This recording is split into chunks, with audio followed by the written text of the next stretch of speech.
Until then, I'm gonna stick to my piano. Besides, I think you hear it in a little bit of it presence in almost everything I do. Okay. Just so everybody knows that it's me. There's always gonna be a little touch of Styles and saucy keys in there. When I first started actually composing music, I composed bass parts. Everything was on the piano. I used the lower keys to know that's going to be my bass guitar. Right. Along with the drum, I used the middle keys to know I got room for a regular guitar, a piano, some strings, or I can use the high register for strings if I want them to flutter, or depending on what type of feeling I'm trying to get out of a track or a piece, because not every musical composition is going to be a track. Some of them are really intricate pieces. Right. Okay. Well, you say one of the things you spoke on was in the music, the roots. Mm-hmm. So, touch on your roots a little bit. I think my roots had to start in the womb. And the reason I say that is because I've dealt with a lot of musicians from before my time that oftentimes will say that some of the music that I play and some of the riffs that I actually use in music haven't been heard since before their time. I don't really have a lot of influence from music before a lot of the people in my, as far as my predecessors, my mom, grandmother, grandfather, anything before them, I don't know really very much of. And a lot of what my grandparents listened to, I didn't really know very much of that either. What's your ethnic background? My pops hailed from the West Indies, Puerto Rican. My mom's is part of the Creole and Indian and Black. So I'm somewhat of a domesticated kind of exotic mutt. No, I like to tell people we hybrids. Hybrids. Yeah. You know what I'm saying? We hybrids. I'm gutter, so, hybrid. A gutter word for hybrid is a domesticated, authentic, something exotic mutt. Don't be calling my brother no mutt. You know Yeah, what I'm saying? You can only do that if you know me real well. Call my brother no mutt. You know what I'm saying?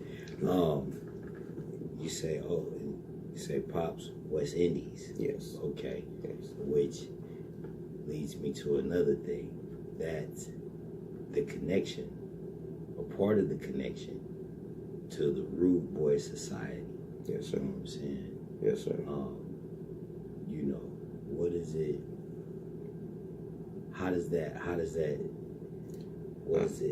it connect with your soul, with your spirit, with who you are, what it means to you, the whole get down?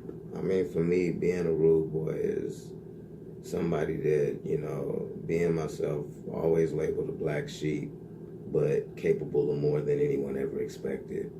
Willing to stand for those that can't and willing to do what it takes to get where they have to. I live a life that in the last 3-4 years, I've been working for myself. I haven't really had to look back. I believe in being fruitful off my labors, and you can't do that working for anyone else. So being a rude boy means getting it how you get it and benefiting from what you get more than you'll let anyone else. Standing for those that can't stand for themselves and being out here really a part of society, moving, protecting your community, functioning, in a way that nobody else can, and doing it all in your own lane. That's what real rude boyism is. You know what I'm saying? And yes, you know what I'm saying, we ride them bikes too, you know what I mean? Yes, sir. We ride what we choose to ride, you know what I mean? Right. The original rude boy culture, the cats was on scooters, you know what I'm saying? Some of them was on motorcycles, but the majority of them was on scooters.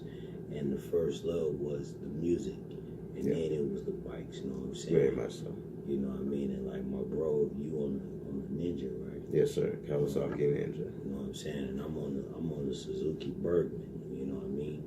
And like with me, I tell people my Bergman, I started on a Rokita 150.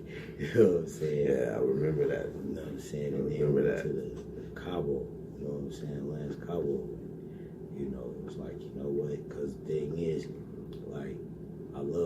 bikes ever since I was little. I love bikes. You know, you catch me with pictures with a bike in my hand, but my thing was like the Harleys and all that. That's cool.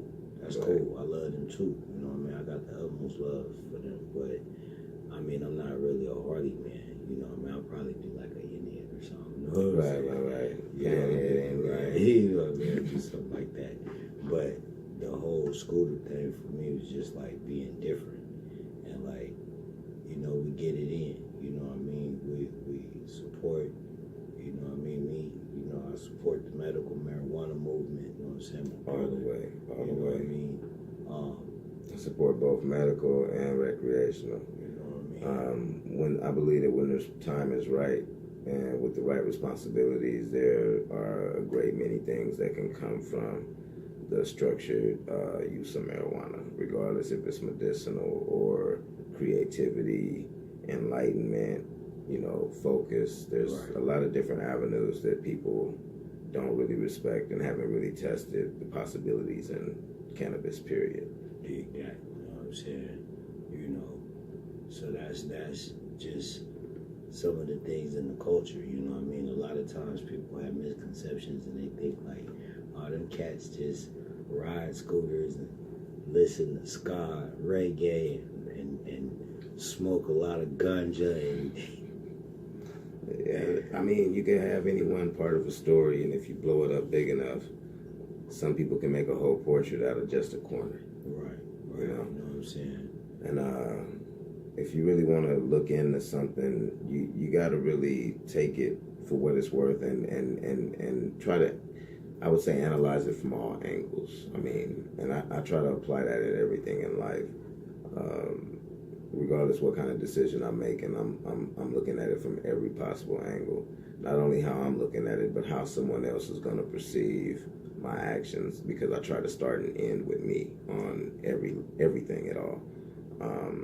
I know that someone's always looking, so it's like if you was in a position and let's say we don't have subways in Arizona, but let's say you was at a bus stop.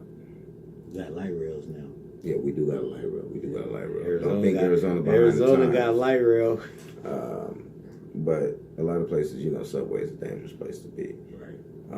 For us, it's going to be buses, light rail. Anywhere in the city, we know we can get it. But for our case and purposes, we'll say we're at a bus stop. And, you know, in society, there's a lot of people that are what I call standbys. They'll sit there, watch something happen, and just stand by, you know, not really take any action. And the way I was raised is, if you don't stand for something, you lay down for anything. So if you're going to stand for anything at all, stand for something worth standing for. And there's nothing more worth standing for than somebody that can't stand for themselves. Right. You know, I've been on a bus stop and I've watched, you know, cats really try to rob a lady like it's expected that I'm not going to do anything. Now, needless to say, the robbery was unsuccessful before I go any further with the story. But no, not at all. You're going to respect a woman because that's somebody's daughter, first off. That's somebody's possible mother, second off. That's somebody's sister, third off. That's somebody's auntie. Mm-hmm. More important, that's the key to everything on this planet and the survival of everything on this planet. So if you don't respect a woman, then you may as well go ahead and kill yourself because you don't respect life. Right. I want to say that once and foremost for the world. That's how I feel. At the end of the day, though, I ended up knocking the dude out and handing the lady back her stuff. I had to chase him like a couple of blocks because he got away from me a little bit. But at the same time, everybody looked at me when I got back like, why'd you do that? And I was like, why didn't anybody else? Why didn't you? Right. You know, why you asking me, why did I? And to me, that is like the embodiment of Rude Boys. Rude Boys were protectors and saviors of a community. You know, it was about being our own police in a sense and doing it in our own way. Right. Not conforming to the rules and making sure that we're not taking from ourselves, but nobody's taking from us. Right. And that meant everybody out there, not just Rude Boys, but everybody in the Rude Boys community. Right. If you're on my block, then you're protected. Right. Because I'm not going to let somebody come on my block and think that they can just steal. Right. You know, doesn't matter. You know, if you know, by the laws today, I would go to jail. But at the end of the day, on the news later that evening, they're going to know that on this particular block, you really don't want to take the chance and steal from nobody on this block because you don't know who's going to come out the house to shoot you. Right. You got to work, man. Get it.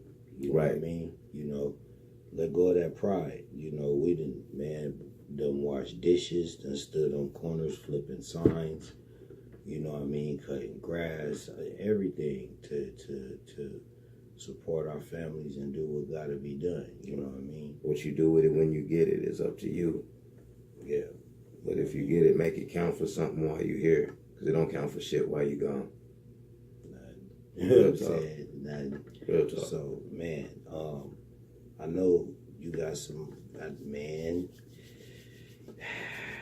you know what I mean? Where we at? We at 11 and some change, you know what I'm saying? We're going to take a break for a minute. All right. When we come back, we're going to holler about these beats, you know what I'm saying? Most definitely. You know what I mean? You cats out there that's trying to get it in, man, and get your music out there, get your lyrics, get your thing going. You want to holler at Kilvante, man. You want to holler at Beats by Styles, because I'm telling you, they go. From